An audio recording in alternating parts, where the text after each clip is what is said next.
March 3rd, 1974. 12,000 feet above the fields east of Paris. The McDonnell Douglas DC 10-10, tail number TCJAV, call sign Turkish 981, rides a shallow climb, its 3 General Electric engines thrumming like a cathedral organ. A pale winter sun slants across the cabin. Coats rustle, trays click. 100 conversations fold into the white hiss of air over aluminum.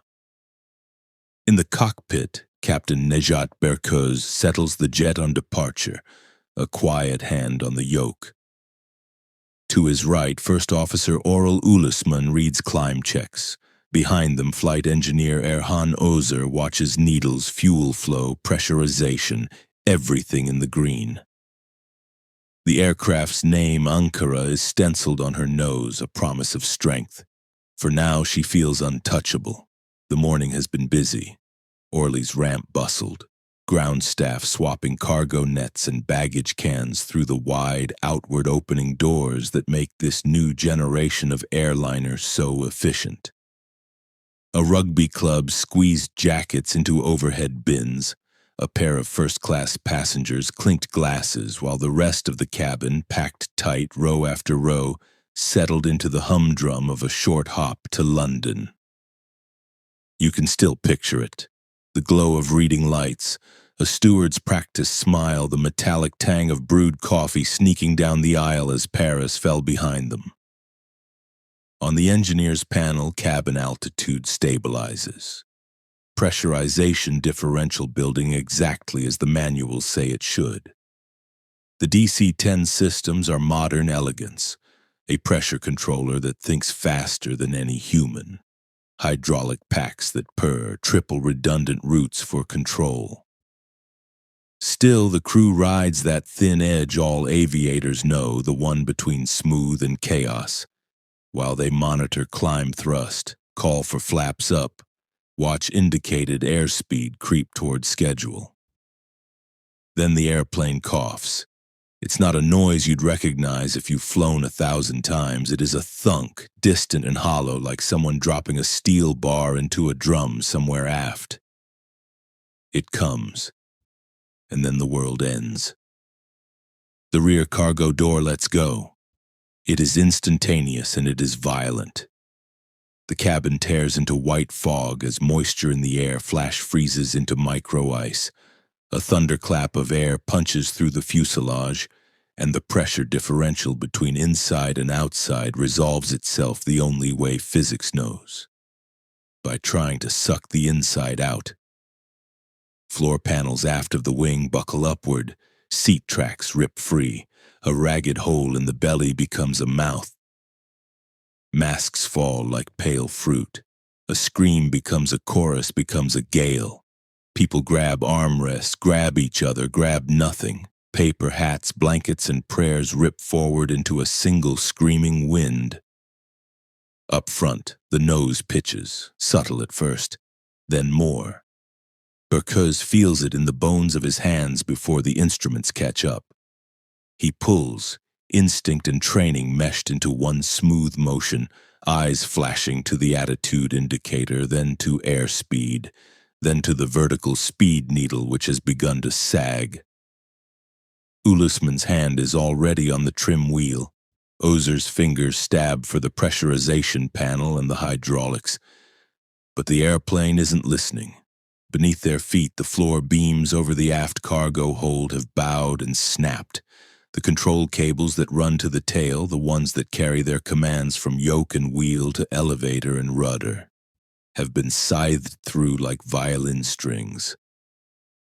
The jet is no longer a negotiable partner. It is a body with its spinal cord cut. At 23,000 feet, Turkish Airlines Flight 981 is no longer flying. It is falling. Not a dive in the way a pilot means it, not a controlled descent, but a convulsion through thin air.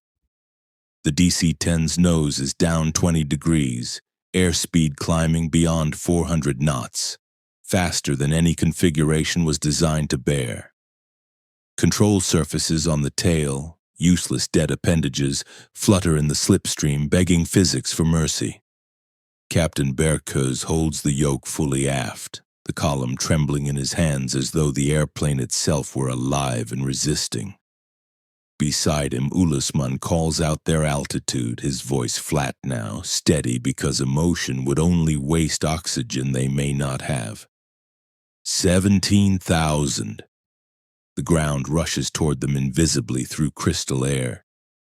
In the cabin, time has lost its sequence. Some passengers are pinned against their belts. Others float against the ceiling as the airplane oscillates, bouncing on its own destruction. The rear pressure bulkhead is gone.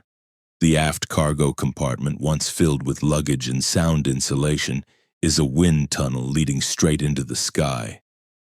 Through it, the roar of the atmosphere pours into the fuselage like the ocean into a sinking ship. Fragments of carpet and insulation whirl through the aisles. Seat mounts fail one by one near the rupture, rows collapsing as the floor breaks from beneath them. In the space below, control cables hang slack and severed, waving like black grass in the gale. The pressurization system tries to compensate, automatically feeding more air into an airplane that is now wide open to the stratosphere. Oxygen masks flutter uselessly against faces. There is too little time for hypoxia to matter. At Paris control, the radar return is dropping. 30,025, 2017. Controllers exchange glances. They had heard the first broken transmission. Mayday, May, and then static. Now they watch the green dot fall off the scope like a dying ember. One controller radios again, voice careful, as though tone might hold the airplane together. Turkish 981, radar contact lost. Say intentions, silence answers. Inside, the cockpit shakes so violently that the instruments blur. Warning horns overlap. The stall alarm, the overspeed clacker, the master caution. The DC-10 is confused. It's both too fast and too unstable, trying to tell the crew a dozen things at once. Berkos forces himself to breathe. He knows there's a way to fly with engines alone. He'd practiced it once, in a simulator. Differential thrust. Power up the left engine to yaw the nose right. Throttle back the right to roll left. Try to level her using raw thrust imbalance. It's desperate, but it's all that remains. Left engine idle. 2 and 3 max. The engineer complies. Power surges through the nacelles, a deep, guttural howl as if the airplane herself were screaming. For an instant, just an instant, the nose rises, the vertical speed needle slows its spin. But then aerodynamic forces reassert themselves. The left wing flexes, metal groaning under loads it was never meant to endure. Rivets stretch, panels ripple. 6,000 feet. They are passing through the last clouds, sunlight flashing through the cockpit as the forest below comes into view. A tapestry of green and black, motionless and waiting. In the forward galley, a flight attendant braces herself between carts, watching coffee pour sideways. She's 26, and she had taken this route because she wanted to see London again. Behind her, a man in a business suit clutches his briefcase like a talisman, as if papers could protect him. Berkos knows what is coming. He is not a man given to panic. He spent 20 years flying military transports, another 10 on civilian jets. He has lived inside the arithmetic of flight long enough to recognize when the sum no longer works. He scans the instruments one final time. Hydraulic pressure 0. Elevator response none. Airspeed pegged at the limit of the dial. Brace for impact. The phrase is procedural, but in that instant it's also a kind of prayer. The DC-10's left wing fails first. It doesn't break cleanly, it tears. The metal peels backward from the root like a flower opening in reverse, the upper skin shredding under G-load and aerodynamic torque. The jet rolls violently, almost inverted, the right wing slicing into the air like a blade. Inside, the cabin becomes a centrifuge. Passengers are thrown sideways, ceiling panels implode. In the final seconds, the engines scream past redline. The vertical stabilizer fractures, the tail section folding downward as the fuselage begins to disintegrate. To those inside, there is no clear moment of impact, only an unbearable crescendo of noise, pressure, and white light as the Ermenonville forest rises to meet them. At 12:40 p.m., Turkish Airlines Flight 981 hits the ground at more than 400 knots. The sound rolls across the trees like thunder trapped in a box. The explosion leaves no flame column, just a widening crater and a ring of splintered pine. The largest recognizable part of the airplane is scarcely larger than a door. For a moment, there is silence again. Then from miles away, hunters and farmers begin to run toward the smoke. At first, those in the nearby villages thought it was an earthquake. Windows rattled, dogs howled, and a distant roar rolled across the French countryside. When they stepped outside, the horizon above the Ermenonville forest was gray and trembling. Then came the sound, a low, sustained crackle that wasn't thunder at all, but trees breaking, thousands of them crushed and torn. Within minutes, the first rescuers reached the edge of the forest. The smell hit them before the sight did. Kerosene, burning plastic, and the sharp, metallic scent of shattered earth. What they found inside was beyond words. The DC-10 had disintegrated on impact, 200 miles per hour of kinetic energy pulverizing steel, flesh, and soil into a single pattern of devastation. The aircraft had entered the forest nearly level, but its structure had already been compromised. It tore itself apart in a spray of wreckage half a mile wide. No survivors, not one. All 346 souls aboard, passengers and crew, were gone in an instant. It was the worst aviation disaster the world had ever seen up to that moment. Even the investigators who arrived hours later would later admit there was no airplane left to speak of. Only fragments.